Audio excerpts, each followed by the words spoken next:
আসসালামু আলাইকুম। অনেকে বলে থাকেন চকলেট কেক তৈরি করলে পারফেক্ট টেস্ট পাওয়া যায় না অথবা পারফেক্ট কালার হয় না। তো আজকে চায়ের কাপে আপনাদের তৈরি করে দেখাবো হুবহু দোকানের মতো পারফেক্ট চকলেট কেক। এটা যেমন সফট হবে ঠিক তেমনি টেস্টি হবে। আর এই কেকগুলোকে আমি চুলায় তৈরি করে দেখাবো। তো প্রথমে এখানে আমি স্বাভাবিক তাপমাত্রার 3টে ডিম নিয়ে নেব। তবে আপনাদের ডিম যদি ফ্রিজে থেকে থাকে সেক্ষেত্রে কেকটা তৈরি করার আধা ঘন্টা আগে বা 1 ঘন্টা আগে এটাকে বের করে রাখতে পারেন। এখানে আমি 3টে ডিম দিয়ে করব, আপনারা চাইলে আরও ডিম ব্যবহার করতে পারেন। এখন এই ডিমের থেকে আমি কুসুমগুলোকে আলাদা করে নেব। তো এখন এই ডিমের সাদা অংশটাকে একটা হ্যান্ড বিটারের সাহায্যে আমি 1 মিনিটের মতো বিট করে নেব। তবে এখন কিন্তু এই বিটারের পাওয়ারটা মিডিয়াম থাকবে। আর এখানে 3টে ডিমের জন্য আমি নিয়ে নিয়েছি 6 টেবিল চামচ পরিমাণ চিনি। এখন প্রথমে আমি অর্ধেক চিনিটা দিয়ে দিয়েছি। এখন এই চিনির সাথে এই ডিমের সাদা অংশটাকে আমি ভালোভাবে বিট করে নেব। আর এটা এমনভাবে বিট করতে হবে যেন চিনিটা ভালোভাবে গলে যায়।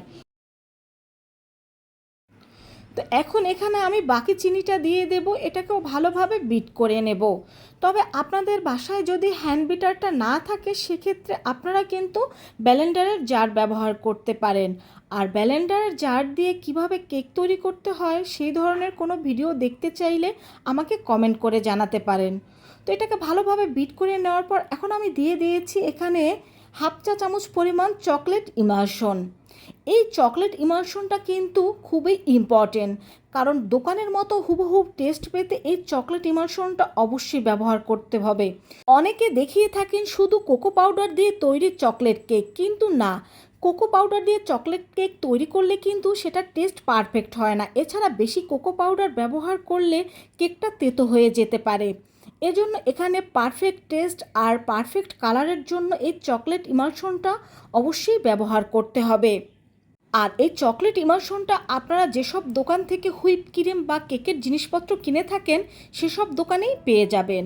এখন ডিমের কুসুমটা দিয়ে আমি 1 মিনিটের মতো ভালোভাবে এটাকে বিট করে নেব।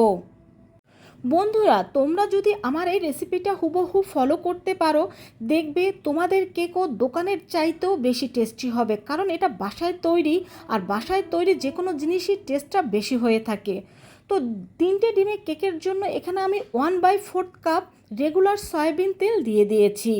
এই তেলটা দিয়ে দেওয়ার পর কিন্তু বেশি বিট করা যাবে না, আমি মাত্র 30 সেকেন্ডের মতো এটাকে বিট করে নেব।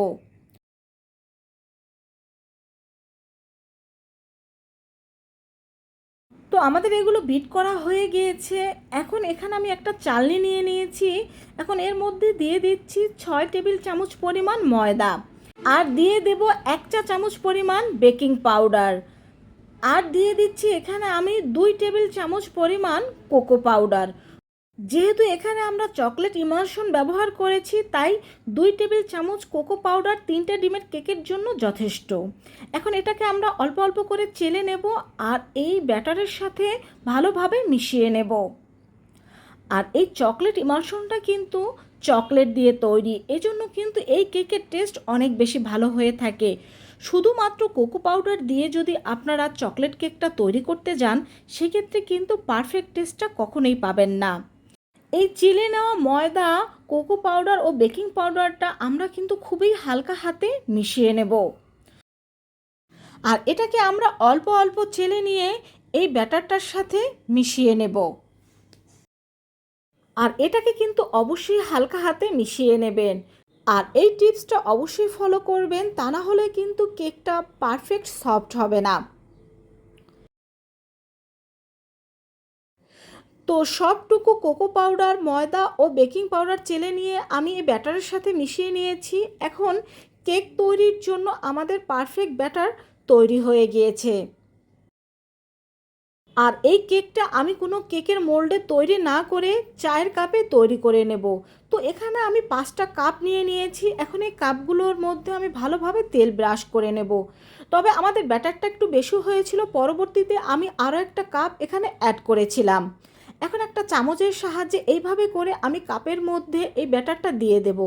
তবে সম্পূর্ণ কাপটা কিন্তু ভরে নেওয়া যাবে না, এখানে আমরা কাপের অর্ধেকটাই এই ব্যাটারটা দিয়ে দেব, কারণ এটা কিন্তু ফুলে একেবারে ভরে যাবে। তাই এটাকে ভরে দেওয়া যাবে না, এটার অর্ধেকটাই দিতে হবে, আর ভরে দিলে এটা পড়ে যাবে। তো সবগুলোর মধ্যে কিন্তু আমি এই ব্যাটারটা দিয়ে দিয়েছি, আর এখানে আমরা কিন্তু 6টা কাপ নিয়ে নিয়েছি। এখন চুলায় আমি একটা বড় টাইপের হাঁড়ি বসিয়ে দিয়েছি, এর মধ্যে দিয়ে দেবো একটা স্ট্যান্ড, আর এই স্ট্যান্ডের উপর দিয়ে দেবো আমি একটা স্টিলের প্লেট। স্টিলের প্লেটটা দিয়ে দেওয়ার পর এখন একে একে এর মধ্যে আমরা সেই কেকের কাপগুলো বসিয়ে দেব। তো সবগুলো কেকের কাপগুলো বসিয়ে দেওয়ার পরে এখন একটা ঢাকনা দিয়ে এটাকে আমরা ঢেকে দেব। আর প্রথমে 3 থেকে 4 মিনিট চুলার হিট হাই হিটে রেখে এটাকে আমরা ফ্রি হিট করে নেব। তারপরে চুলার হিট একেবারে লো করে দেব। তো একটা ভারী কিছু দিয়ে দিতে হবে ঢাকনার ওপর, যাতে তাপটা বের না হয়ে যেতে পারে। এখন আমরা 30 থেকে 35 মিনিট অপেক্ষা করব। তো 30 থেকে 35 মিনিট পরে আমরা ফিরে এসেছি, আর দেখিয়ে দিচ্ছি, দেখুন আমাদের কেকটা কিন্তু একেবারে পারফেক্টভাবে তৈরি হয়ে গিয়েছে। এখন আপনাদের আমি একটা শাসলিক কাঠি দিয়ে চেক করে দেখিয়ে দিচ্ছি যে কেকগুলো কতটা পারফেক্ট হয়েছে। যদি এই কাঠিতে কিছু লেগে আসে তাহলে ভাববেন যে এই কেকটা পারফেক্ট হয়নি। তো যেহেতু এই কাঠির সাথে আমার কোনো কিছুই লেগে আসেনি, মানে ব্যাটারটা লেগে আসেনি, তার মানে কেকটা একেবারে পারফেক্ট হয়ে গিয়েছে। এখন এই কেকগুলোকে আমি হাঁড়ি থেকে বের করে নিচ্ছি, আর বের করে এটাকে আমি ফ্যানের বাতাসে একটু ঠান্ডা করে নেব। ঠান্ডা করে আমি এটাকে এই কাপ থেকে মোল্ড আউট করে নেব। তো এখন একটা ছুরির সাহায্যে এই কাপ থেকে কেকগুলোকে আমি মোল্ড আউট করে নিচ্ছি। আর বন্ধুরা, তো দেখতেই পেলে কত সহজভাবে এই চকলেট কেকটা তৈরি করে নেওয়া যায়। বন্ধুরা, তোমরা যদি হুবহু এই রেসিপিটা ফলো করে এবং আমার সবগুলো টিপস ফলো করে এই কেকটা তৈরি করো, দেখবে দোকান থেকে আর কখনো কেক কিনে খেতে হবে না। এতটাই টেস্টি আর এতটাই সফট হয় এই কেক। আলহামদুলিল্লাহ, কেকটা দেখেই বুঝতে পারছো যে কতটা পারফেক্ট হয়েছে আর কতটা সফট হয়েছে। তো সবগুলো কেকেই কিন্তু আমি মোল্ড আউট করে নিয়েছি, আর প্রত্যেকটা কেকে আমি তোমাদের দেখিয়ে দিচ্ছি যে কতটা সফট ও কতটা পারফেক্ট হয়েছে। তো আশা করছি এখন থেকে তোমরাও বাসায় পারফেক্টভাবে এরকম কেক তৈরি করে নিতে পারবে। ভালো লাগলে কমেন্ট করে অবশ্যই জানাবে।